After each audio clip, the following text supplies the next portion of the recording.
TV in Manchester. You are News 9 and the Union Leader, the Granite State Debates. Tonight, the race for U.S. Senate. And good evening, everyone, and welcome to our WMUR studios, where we, along with the Union Leader, are very proud to present to you the final debate in our series of Granite State Debates. Tonight, we bring you the candidates running for the U.S. Senate. They are Judd Gregg and Doris Granny D. Haddock. Now, for the next hour, a panel of journalists who cover New Hampshire politics will ask questions of the candidates. They are John DeStasso, the Union Leader's senior political reporter, my colleague and WMUR TV political director, Scott Spradling, and Laura Canoy, host of New Hampshire Public Radio's The Exchange. The format of tonight's debate will work this way. The panelists will ask two types of questions. The first, a panelist will ask a question of one candidate. That candidate will have 1 minute to respond.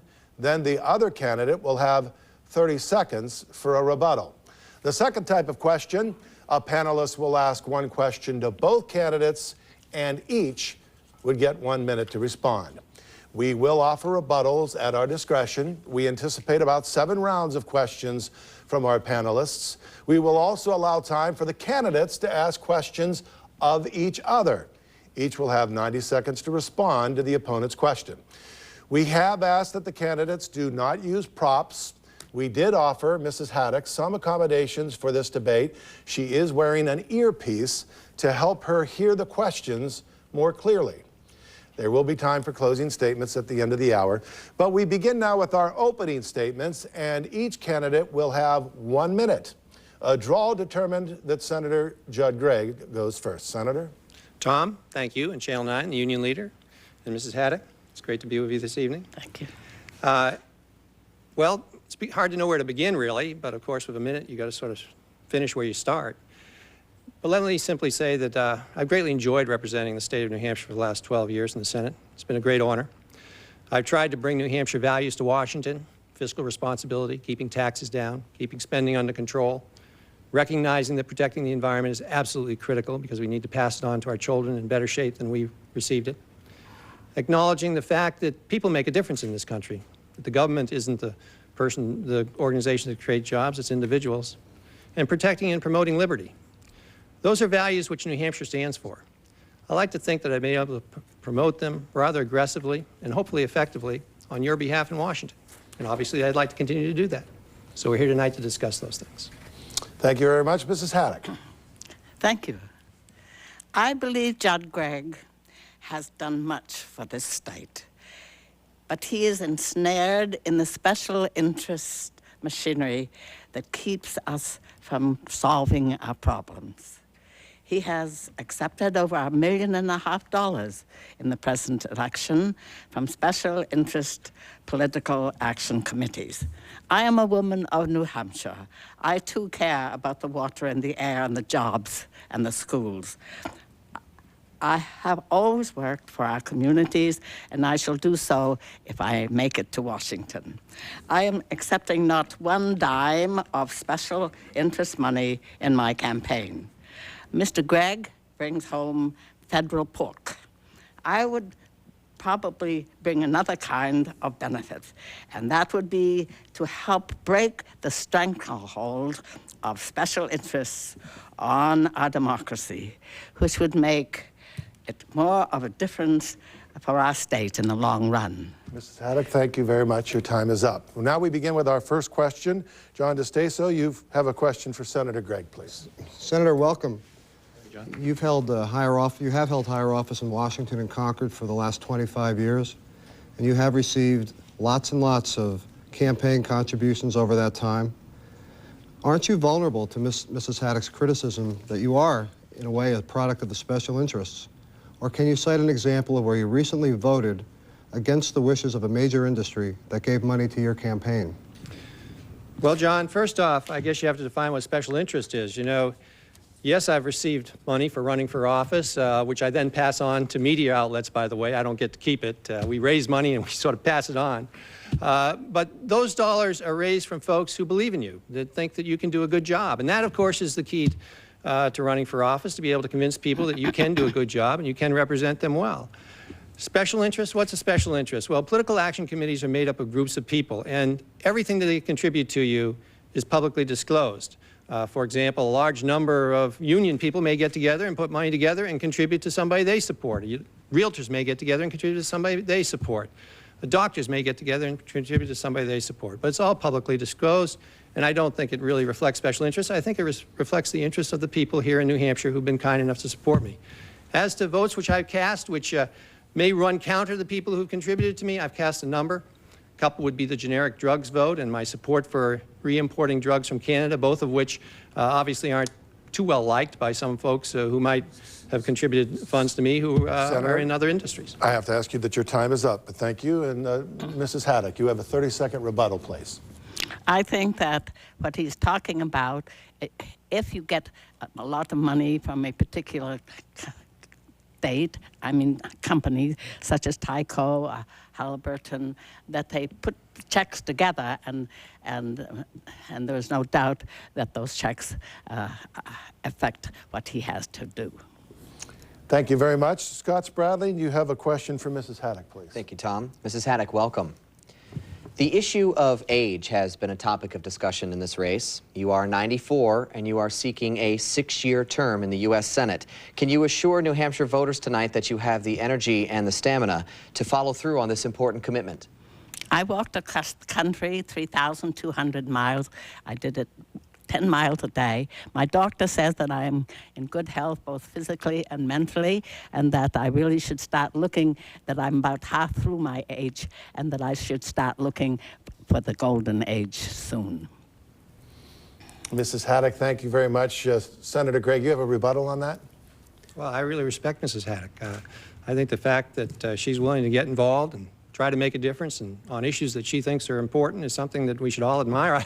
I quite honestly hope that I'm as agile and as aggressive as she is when I'm hopefully fortunate enough to reach her maturity.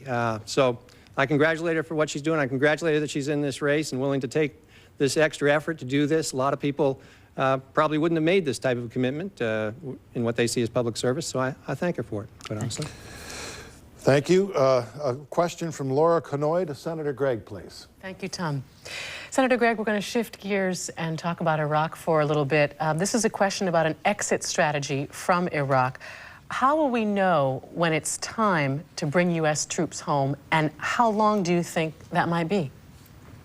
Well, the time is going to be when Iraq is able to continue to function as a democracy, which it's moving towards. It's going to have elections here in January, and protect itself from forces which want to overrun that democracy. You know, the key to Iraq, and the reason why it is so important for us as a nation, is that if we are able to create a democracy there, where people have freedom, where women have rights, which they don't presently have or haven't had in the Islamic world traditionally, where liberty reigns and where the rule of law reigns, if we're able to accomplish that, then we will have undermined in the Middle East a major breeding ground for fundamentalist Islam. Because fundamentalist Islam basically subscribes to the view that Western values are bad.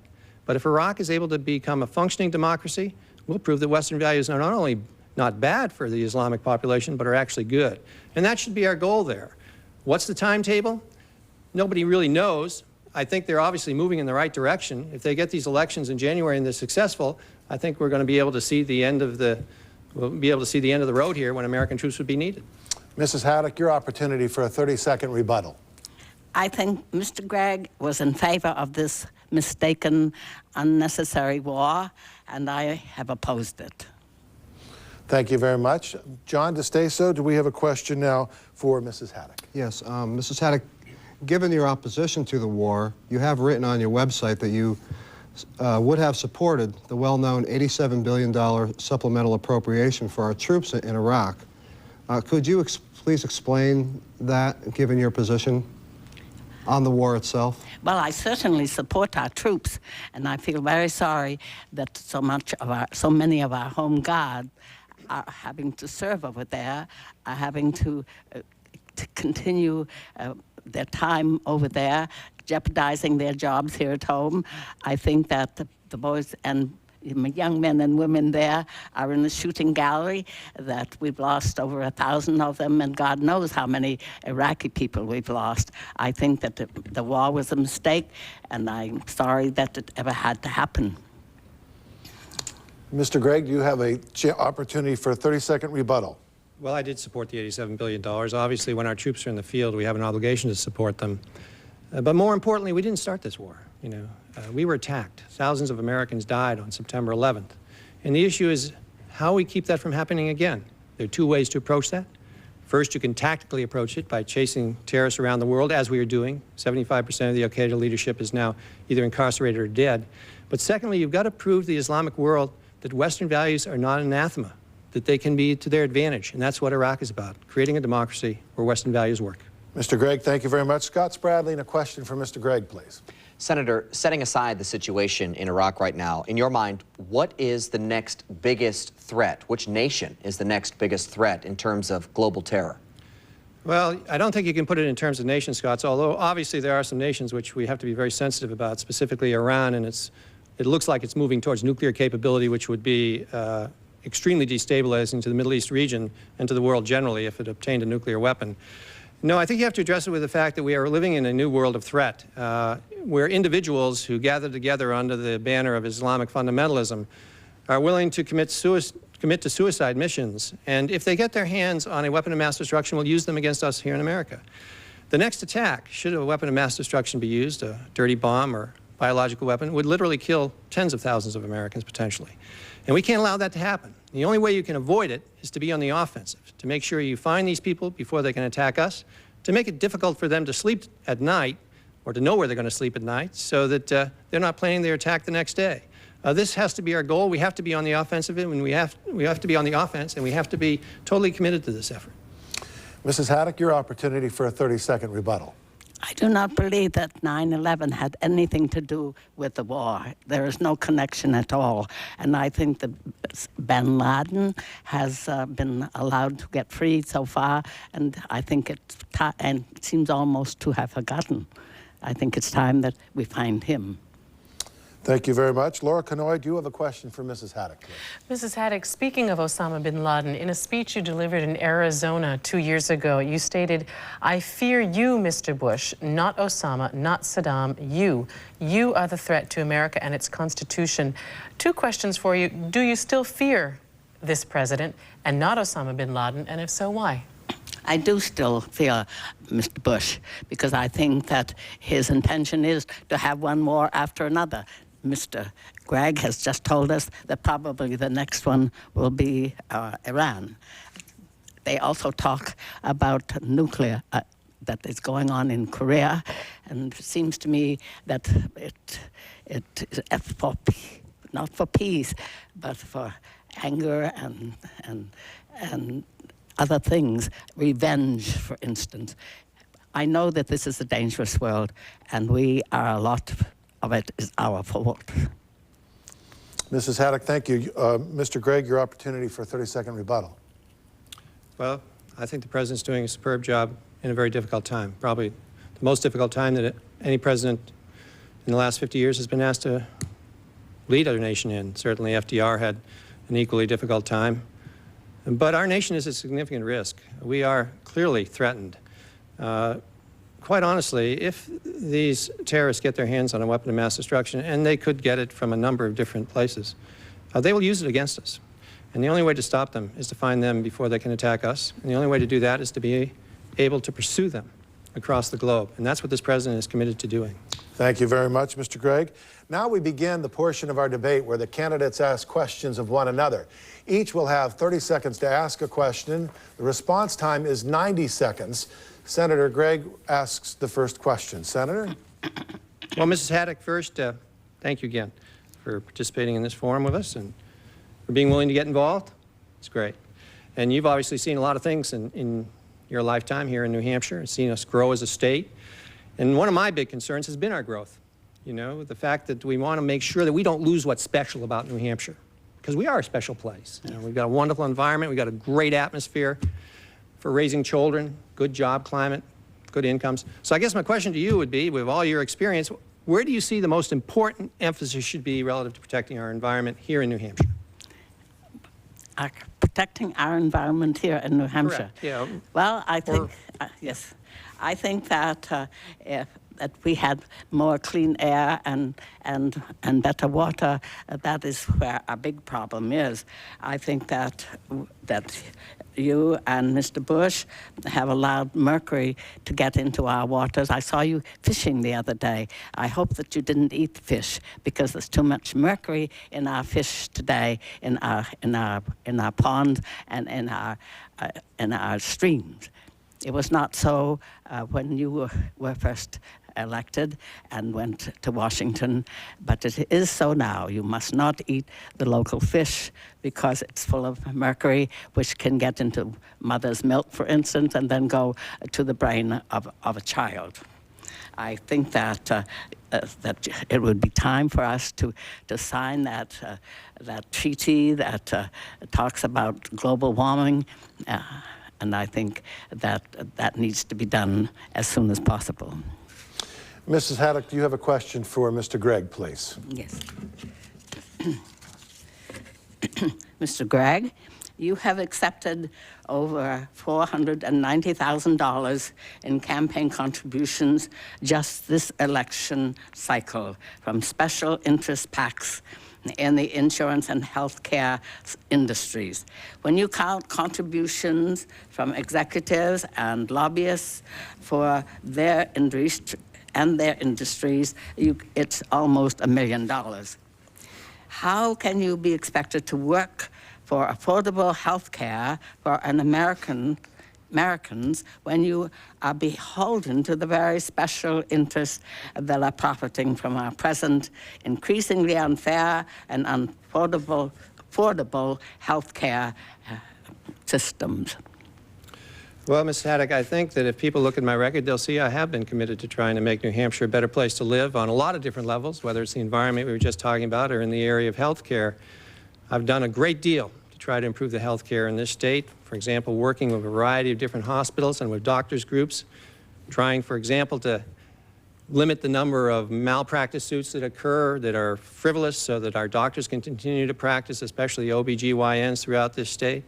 I've led the fight in Washington for getting generic drugs to the market, and I've led the fight in Washington for allowing people to purchase drugs from Canada. In addition, I've put together an extremely comprehensive proposal to allow people who presently don't have insurance to be able to obtain insurance, the uninsured. This is an area where I think I've had a significant impact, quite honestly, in a very positive way for a lot of lives in this state and across the country in bringing more health care coverage to more people. Obviously, you've got a concern about contributions to campaigns. I guess I can understand that. But I think you have to look at a person's record as to what they do before you start characterizing their actions as being payoffs to people. And I think that that sort of attitude really undermines the political process in a way that really probably isn't necessary if you're going to have an effective type of debate and campaign. Senator Gregg, now your opportunity to ask Mrs. Haddock a question. Well, Mrs. Haddock, I would following up on this campaign reform issue, you were obviously a wonderful supporter of John McCain and his efforts relative to McCain-Feingold, but one of the unintended consequences of McCain-Feingold, or maybe it was an intended consequence, I don't think John feels it was because he would like to do something about them, are these 527 organizations which come into states like New Hampshire and spend literally hundreds of thousands, potentially millions of dollars. Candidates have no influence over the way they're spending it. They put people on the streets, and we don't know where the money's coming from. It's sort of gone in the back resources under the table. There's no disclosure, unlike candidates who have to disclose everything they receive. I just wonder if you support 527s, and if you don't, how would you suggest we get rid of them? I do not support 527s, and I have not accepted any of their money. But sometimes in politics, money does get in there. I don't know how it gets in there. I know that it is considered legal. I know that with McCain-Feingold having passed, we are awash with money because the Democrats had to settle with the Republicans. Now we have to give 2,000. Now we can give 2,000 instead of 1,000 to 25 different campaigns in an election. So I think that we are really having a hard time with money, and I think something must be done about it. We are being bought out by special interest by corporations, and it's time that it stopped. Mrs. Haddock, now is your opportunity to ask Mr. Gregg a question. Senator Gregg, before 9/11, you voted to kill a program that would have tightened our borders. It might harm trade, you said. 1 year before 9/11, you personally killed a major program that would have monitored foreign students in the United States. It was opposed by trade schools, whose industry associations has contributed money to your campaign. Do you think your dependence upon special interest money is beginning to compromise our own safety? Absolutely not, obviously, although that was a bit of a rhetorical question, I suspect. Whoever wrote it made it rhetorical, I think. Before 9/11, ironically, I was one of the leaders in Congress to try to get our country ready for an attack. I took over the chairmanship of something called the Commerce State Justice Committee, which has jurisdiction over the FBI. I still maintain that chairmanship, and the State Department. And I asked the FBI to switch gears, to start focusing on terrorism. I set up something called NCPIC, which was an attempt to create a Center for Terrorism Review within the FBI. I set up something so that states could go to the FBI and get one-stop shopping to find out how they get first responder money. Set up 5 schools across the country to try to help first responders be able to learn how to deal with terrorist types of events. Had all the different agencies come together for something called Top Off right here in Portsmouth, which is an exercise to try to see how we would respond to a terrorist event. I wish we'd been more successful. I wish I'd been more successful before 9/11 in getting ready for that attack, which was so horrific. But honestly, I think probably more than most people in the Congress, I was working very hard to try to get us focused on the fight against terrorism before 9/11, and since then I've dedicated an immense amount of time to this. This is my #1 purpose, to try to protect this country from a terrorist attack, and as a result, I think I've done some things that have been helpful. I wish we'd been more successful before 9/11, and certainly I hope we're going to be successful as we move out into the future. Well, thank you very much. Now starts the portion of our debate where a panelist asks one question and each candidate gets 1 minute to respond. John DeStaso has the first question. Senator Gregg, you will have the very first response. John? Yes, could you each please explain for us your approach for considering the confirmation of a Supreme Court justice? And can you honestly say that you would have no litmus test for abortion, as an example? Does that first response go to me? Is that correct? That's correct. Oh, okay, great. I'm sorry. Well, I have no litmus test, and I guess I've proven that because I voted for Justice Breyer and I voted for Justice Ginsburg, both of whom were nominated by President Clinton when he was president, both of whom now serve on the Supreme Court.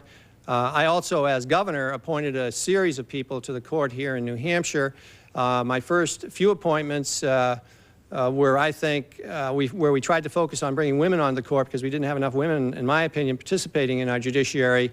We're very successful. We have some superb judges, I believe, as a result of those appointments. I never asked anybody whether they were Republican or even a Democrat. I just simply looked for the person who was best capable of doing the job of being a judge. And that's basically my test. Is the person intelligent, fair, and do they have the temperament, and most importantly, do they have the life experience to be a good judge? Because a judge has to have more than just an academic view of the world. They have to have a real world view of the world. But there is no litmus test, and there should not be a litmus test as far as I'm concerned. Mrs. Haddock, you have a minute to respond to that question. Thank you very much.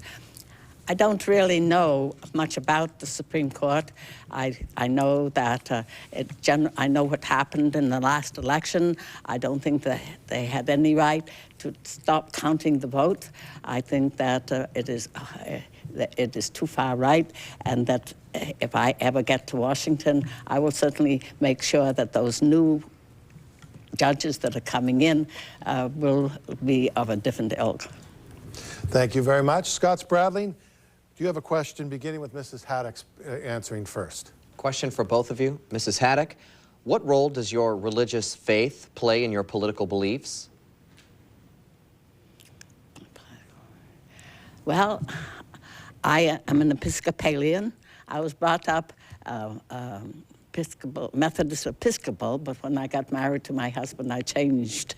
And I'm constantly attending church, and I have been a deacon several different times.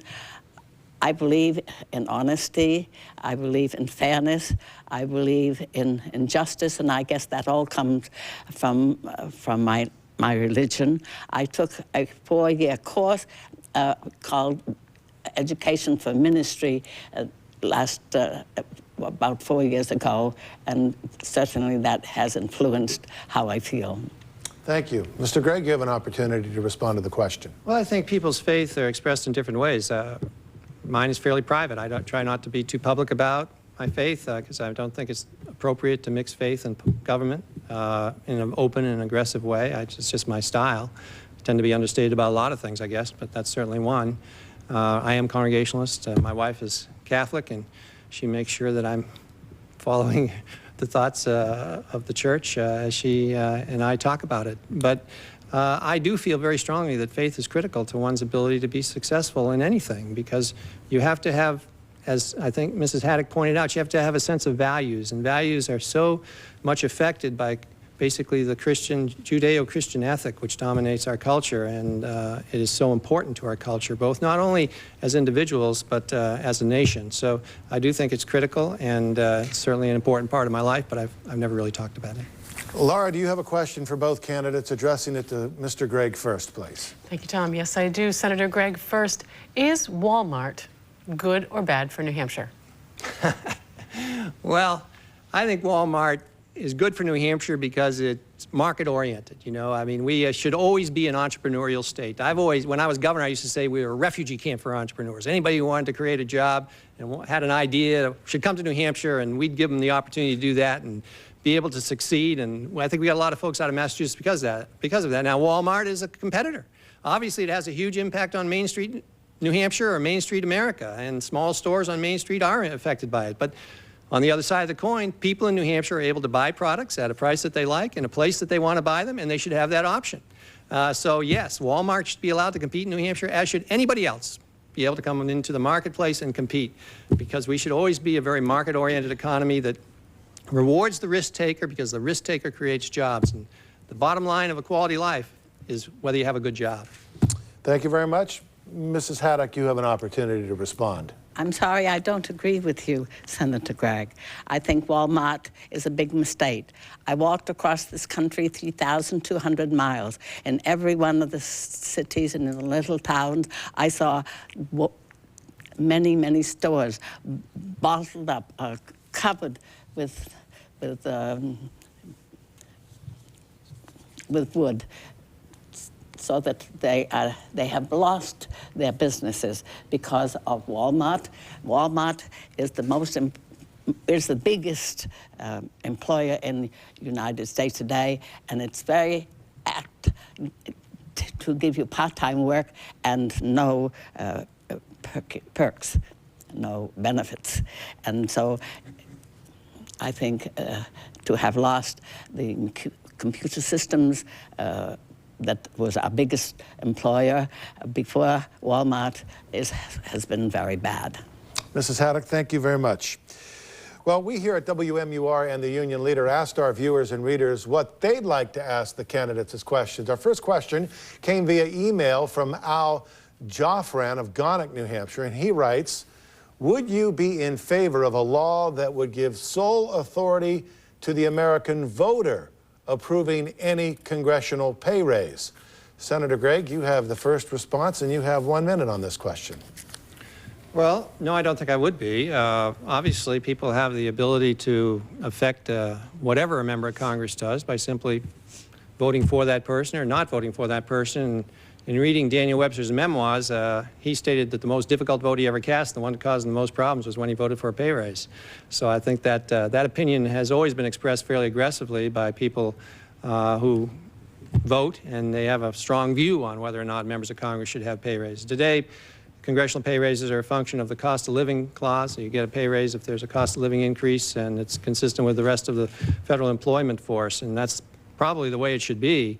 But to simply turn it into a national referendum, I'm not, quite honestly, for national referendums generally. I don't think that they're a constructive way to govern in a constitutional democracy that's divided into 50 states, because the strength of having states as versus a national referendum is one of our one of our great strengths as a country, that we do have these different jurisdictions who have great power, who have retained great power under our Constitution and the 10th Amendment. Thank you very much. Mrs. Haddock, you have 1 minute to respond to the email question. I think that the senators are well paid, and the House of Representatives also. But I think they are 100 most important people in the world after the president. And I think that whatever they are paid, they are well worth it. I think that they have a very hard job. It must not be fun at all the time, maybe some of the time. And I appreciate the work that they're doing and the need for them. Thank you very much. This question comes to us from Charlie Preston of Hampton, New Hampshire. He writes, what is the best single thing you can say about your opponent's stated positions, actions, or voting record? Mrs. Haddock, you have the first response to this question. You have 1 minute. I think that the work that Senator Gregg has done with the University of New Hampshire is one of his pride and joys, and we all feel very thankful for what he has done. It is a good school, and it rates very well in our country, and I think he has been responsible for being able to keep it that way. Mr. Gregg, you have 1 minute to respond to the email question. Well, since I'm in the incumbent, mostly I've been focusing on talking about my issues and what I want to do in the future. But I think what I admire about Mrs. Haddock is just that she's willing to be engaged. You know, it's really something I tremendously respect. And I think all people in New Hampshire have to respect that. And obviously, I don't agree with her on some of her views relative to issues, but the fact that she's willing to get in the fray, as Theodore Roosevelt would say, and is still out there pushing very hard for what she believes is right and correct in this country and how to improve this country is something I truly admire. Obviously, because I've tried to do it for 20 years, maybe I'm sympathetic to people who are willing to take that type of initiative on their own. And she's setting a very nice example for all of us in this state as to what citizenship means. Thank you very much. We now have more questions from our panelists. The first question is for Senator Gregg. Senator, you have 1 minute to respond. Then, Mrs. Haddock, you will have a 30-second rebuttal. John, why don't you start with the first question? Yes, Senator, educators are very critical of No Child Left Behind, a program you co-authored with Senator Ted Kennedy. Can you provide us with concrete examples of how No Child Left Behind is improving the quality of education here in New Hampshire? Oh, absolutely. I've talked to a lot of schools and gone to a lot of schools that are participating in the No Child Left Behind program, and I think the key here, obviously, is that we have set standards now as a state. They weren't set by the federal government, remember. No Child Left Behind, the purpose of this law was very simple. The federal government pays for a large percentage of the funding of low-income students' education. But what we were finding was that these low-income children were being pushed through the system and not being educated at a level which was necessary for them to participate in the American dream. And the president said this was unacceptable. We cannot lose these people to our society, and therefore we have to educate them. So what we did was suggest that states set up standards at the state level or at the community level where they would decide what a child in the first grade, third grade, fourth grade, eighth grade should know in the area of math and English. And those standards have now been put in place in New Hampshire. And I think that's a benefit, because now parents know whether or not their kids are being taught what they should be taught in the third, fourth, fifth, sixth grade. And they can find out by very simply looking at the school's record as to whether or not their children are going to learn what they need to learn in order to succeed in America. We cannot leave children behind. Okay, thank you very much. Mrs. Haddock, you have a 30-second rebuttal. I understand that it's not fully funded and that it should be. I think that our state is really suffering because of education, the fact there is pressure there, and I believe that more federal money should be returned to the states for better schools. I think the schools are unfair. In some places they're like a country club, and other places they're ashamed to go into. Thank you very much, Mrs. Haddock. Scott, do you have a question for Mrs. Haddock, please? Tom, thank you. Mrs. Haddock, could you please for us explain your national health plan, including how much it'll cost and how you're going to pay for it? Well, I don't really have a plan myself, and I know of no plan that's on the table at the moment. We have mostly Band-Aid things, and I hate to say this, Mr. Gregg, but you are given 498,363 monies for this election from health, insurance, and drug companies. Now you wonder why it is that we do not have a national health plan. We are the only industrial state country left that does not have one, and I think it's time that we got it. Thank you very much, Mr. Gregg. A chance for a 30-second rebuttal. Well, national health care would be a disaster. People who've lived in Canada or who come from Canada or from England know that. It leads naturally to rationing. It leads to lower quality health care. And it leads to a lesser activity in the area of research because the dollars simply aren't there. What we need to do is give our healthcare system, which is the finest in the world, make it more available and have more access for people. And I put together a very comprehensive plan to do that relative to the uninsured.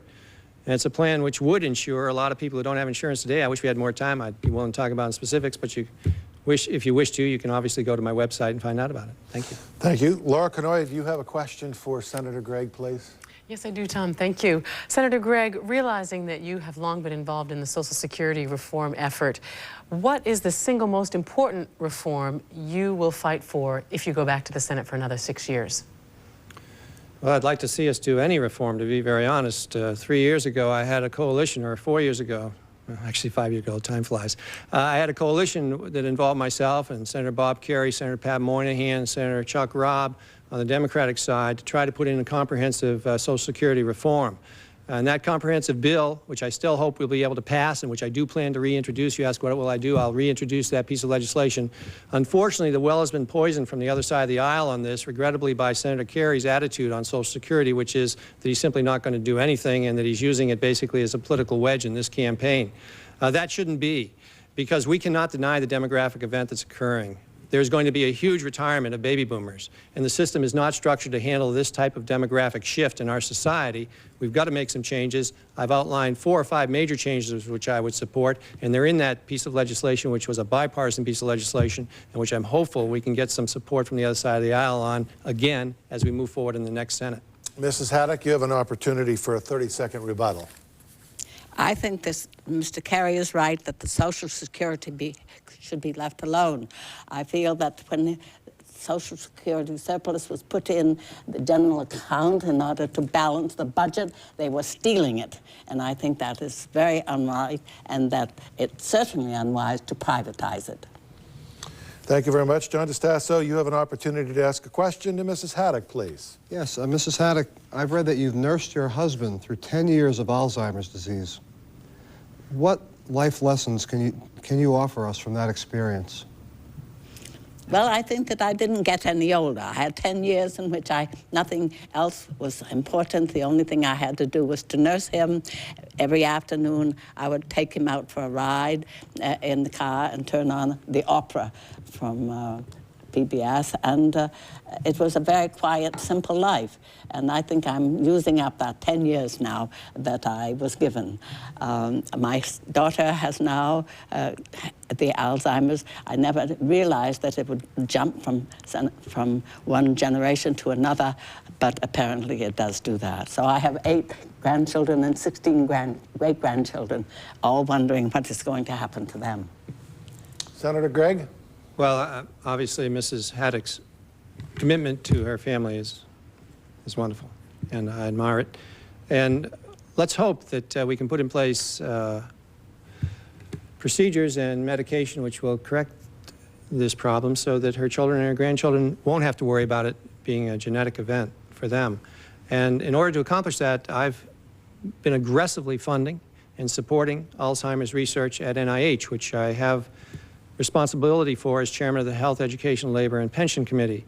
And progress is being made. We've had a couple of hearings specifically on this issue, and the folks down at NIH really think that they're fairly close to finding out the causes of Alzheimer's, and from there, obviously, being able to move on to some sort of long-term cure, or at least correction or stabilization of this terrible disease. And I'm hopeful we'll be successful long before your children get to that age. Thank you. Mr. Gregg, thank you. Scott Spradlin, do you have a question for Senator Gregg, please? I do, Tom. Senator, I'd like to ask you about a position taken by your opponent. What is your response to Mrs. Haddock's call for the decriminalization of marijuana? And do you support the use of marijuana for medicinal purposes? Well, I don't support decriminalization of marijuana, and I do believe that there are other medications which could be prescribed and would replace marijuana as an option, and that they're available to the medical profession and under prescription can be prescribed. So I don't think it should be prescribed either, unless there's a unique situation and a doctor can make a unique case that that's the only medication which will address this issue, whatever the situation is, and usually it's a cancer situation, it's terminal. So I think that pretty well sums up my thoughts on it, that we should keep the law the way it is. Thank you, Mrs. Haddock. You have 30 seconds for a rebuttal. I think that the marijuana, if not legalized, at least should not be a jail sentence. I think it should be a fine. I think that I met so many people when I was out on a long trip trying to get people to vote. So often African-American young men would say, I can't vote. I'm felon.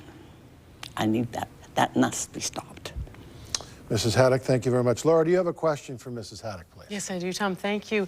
Mrs. Haddock, you voted for Ralph Nader in the last elections in 2000. This time around, you're supporting Democratic Senator John Kerry.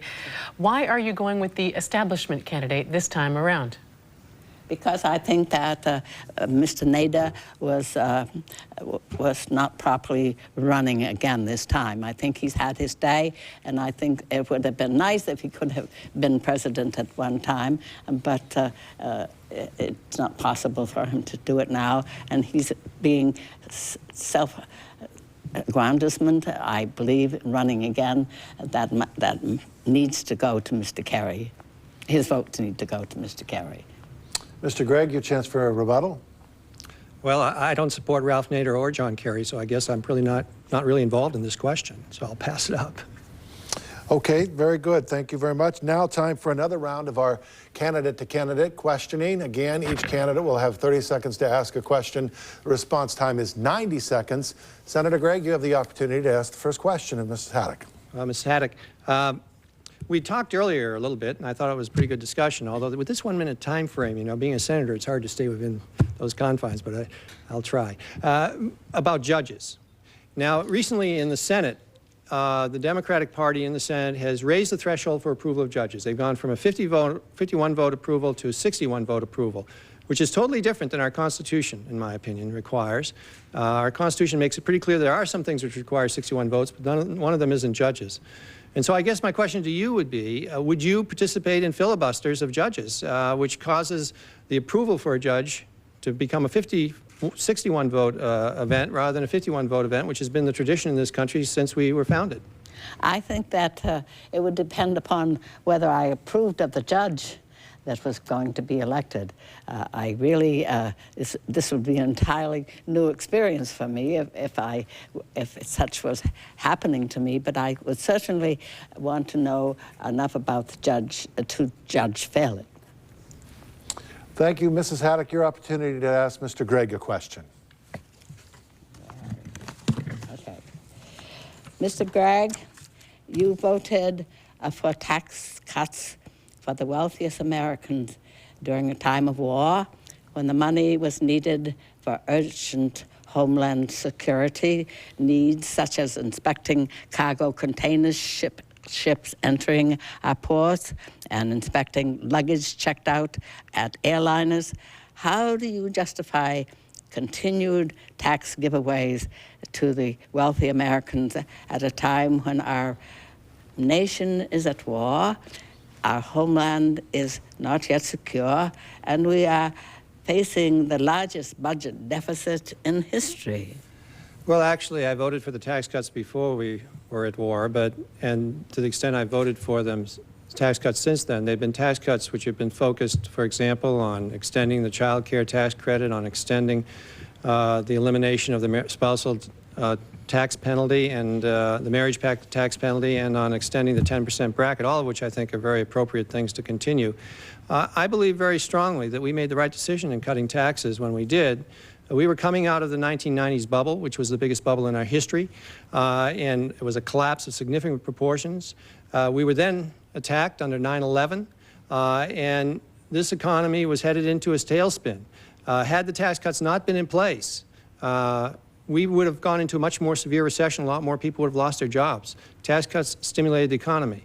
And I would note that under those tax cuts, over 500,000 people from New Hampshire received benefits in the direct tax cuts. 480,000 received benefits from the marriage tax repeal. Over 200,000 received benefits from the child care tax credit, and the list goes on and on. This was a tax cut which was targeted primarily on people who were in the middle class. And today, if you look at the statistics, the higher income individuals in this country are actually paying more in taxes than they were paying prior to the tax cut, or a higher percentage of the burden of the taxes than they were paying prior to the tax cut. And so I think it was the right thing to do considering the situation of our economy, and also because I generally believe that the government should cut taxes. I happen to believe that you should be able to keep your hard-earned money.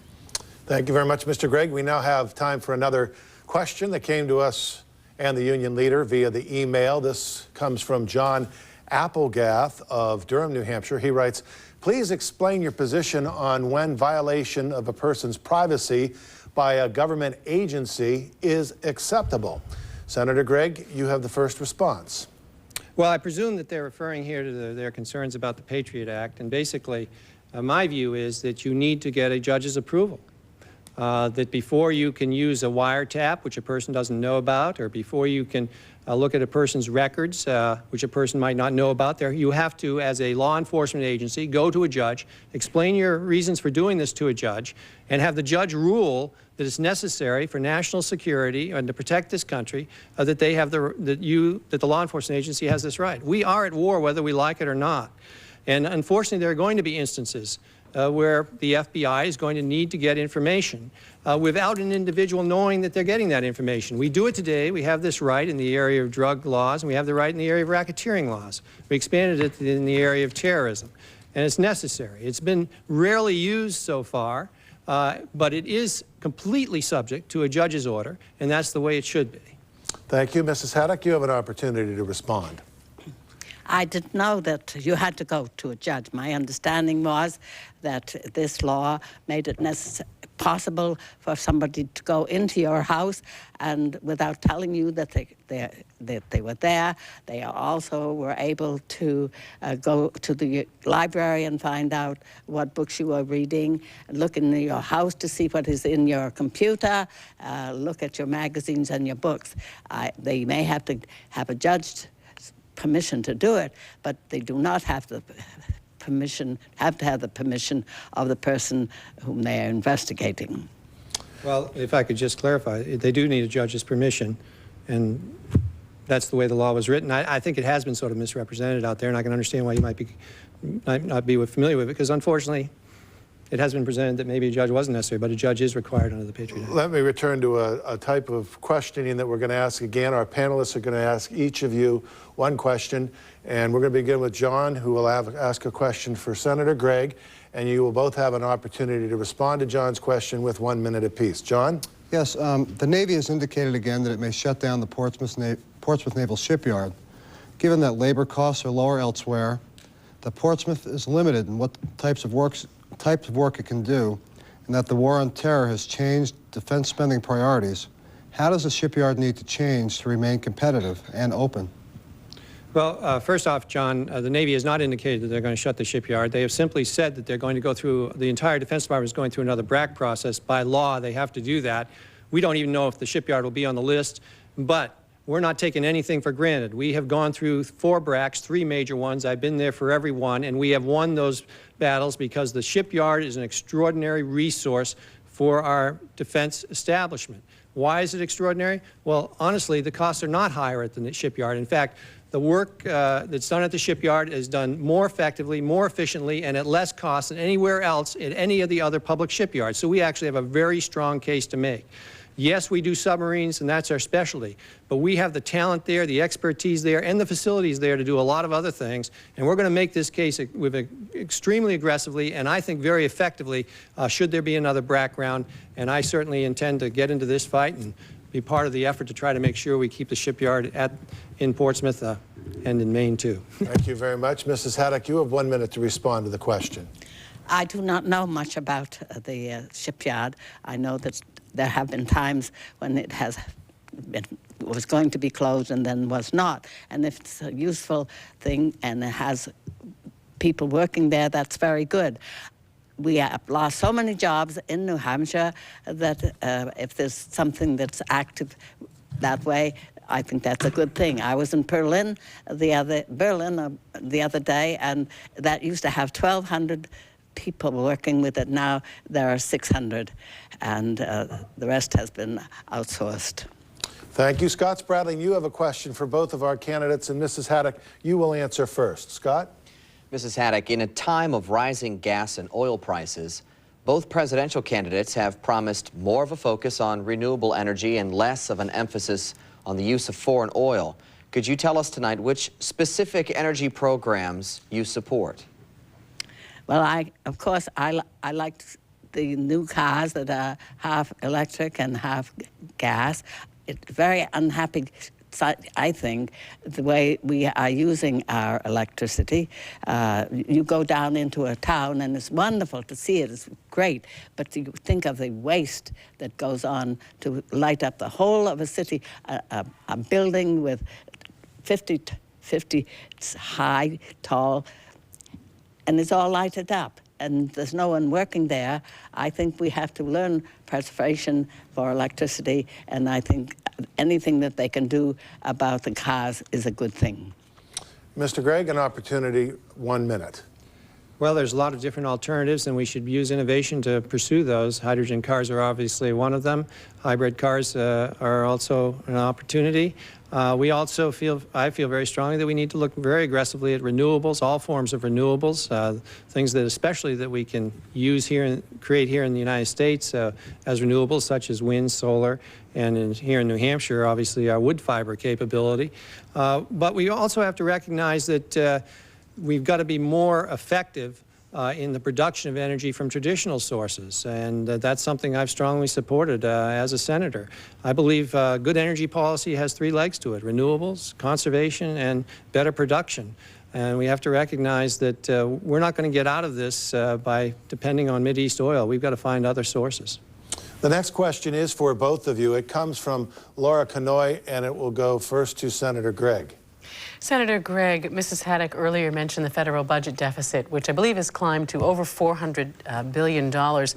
Please name a government program that you would eliminate to reduce the deficit, or a tax you would raise to help bring the budget back into balance. So program to eliminate I could name a number of specific programs. The Advanced Technology Program would be one. There are a number of specific programs within the Commerce Department that I've tried to eliminate that I've been unsuccessful with. The sugar subsidy program. I would eliminate most of the agriculture subsidy programs: cotton, tobacco, which we've hopefully gotten rid of just recently, peanuts. These are programs which I don't think we need in an economy where agriculture should be a competitive commodity as versus a subsidized commodity.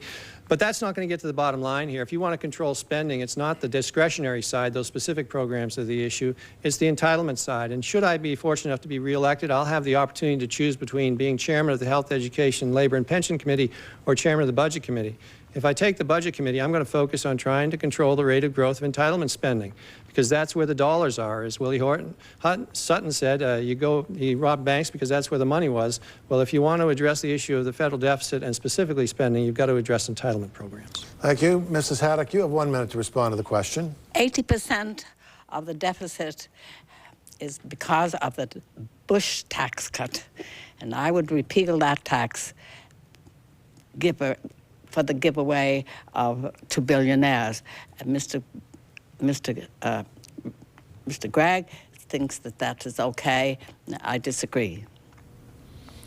Thank you very much, Mrs. Haddock. We are now nearing the end of the hour, and each candidate will now have 1 minute for closing statements. A draw has determined that Senator Gregg goes first. Senator? Well, thank you, Tom, and Mrs. Haddock, thank you, and thanks to the panel, and thanks to all you folks for listening. Again, let me reiterate, it's been a tremendous honor to represent you in Washington. It is a privilege. Every time I walk onto the floor of the Senate, I recognize what a fortunate person I am and how lucky I am to represent a state like New Hampshire, which is a very special place. I want to thank you for giving me that opportunity.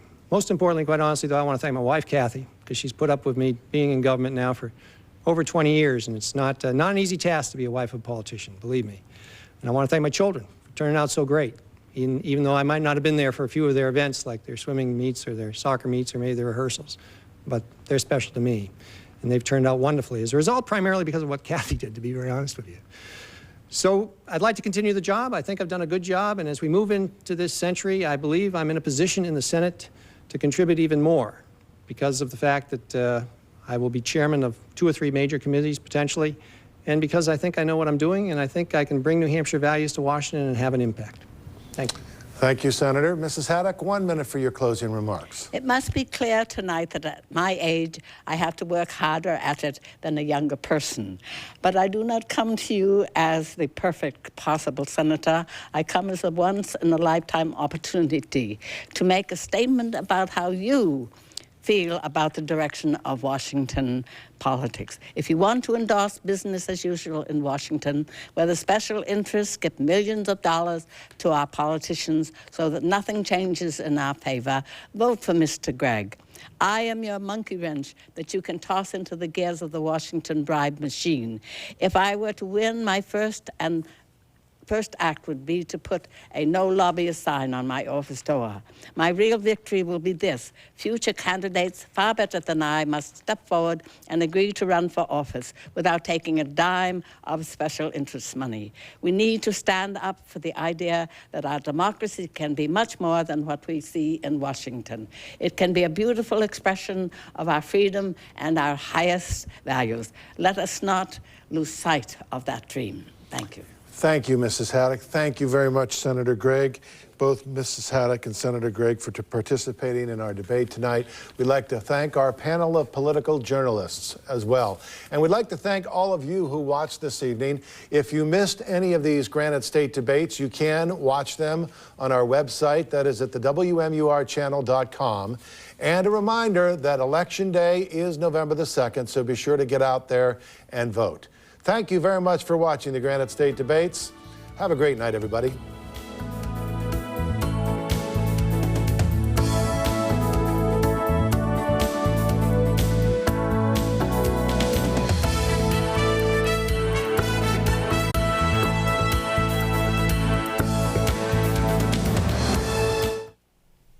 And each night till the elections here on C-SPAN